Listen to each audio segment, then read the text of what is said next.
તાપી જિલ્લામાં સ્થાનિક સ્વરાજ્યની સામાન્ય ચૂંટણી 2026ને લઈ ચૂંટણી તંત્ર સંપૂર્ણ રીતે સજ્જ બન્યું છે।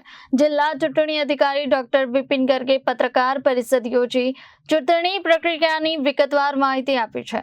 જિલ્લામાં કુલ 188 બેઠકો પર ચૂંટણી યોજાનારી છે, જેમાંથી 10 ઉમેદવારો બિનહરીફ જાહેર થયા છે। 26 એપ્રિલે મતદાન અને 28 એપ્રિલે મતગણતરી યોજાશે। તાપી જિલ્લા કલેક્ટર કચેરી ખાતે યોજાયેલ પત્રકાર પરિષદમાં જિલ્લા ચૂંટણી અધિકારી ડોક્ટર વિપિન ગર્ગે જણાવ્યું હતું કે જિલ્લા પંચાયતની 26, તાલુકા પંચાયતની 134 અને વ્યારા નગરપાલિકાની 28 બેઠકો માટે ચૂંટણી યોજાશે। કુલ 188 બેઠકોમાંથી 10 ઉમેદવારો બિનહરીફ ચૂંટાઈ ચૂક્યા છે।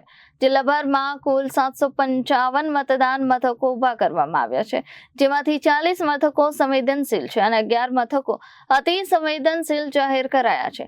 ચૂંટણી માટે 4320 મતદાન સ્ટાફ અને 1598 પોલીસ સ્ટાફ ફરજ પર રહેશે। ચૂંટણી પ્રક્રિયાને સુચારુ બનાવવા માટે 25 ચૂંટણી અધિકારીઓ, 33 મદદનીશ ચૂંટણી અધિકારીઓ અને 131 ઝોનલ અધિકારીઓની નિમણૂક કરવામાં આવી છે। મતદાન 26 એપ્રિલે સવારે 7 થી સાંજે 6 વાગ્યા સુધી યોજાશે, જ્યારે 28 એપ્રિલે સવારે 9 વાગ્યાથી મતગણતરી શરૂ થશે।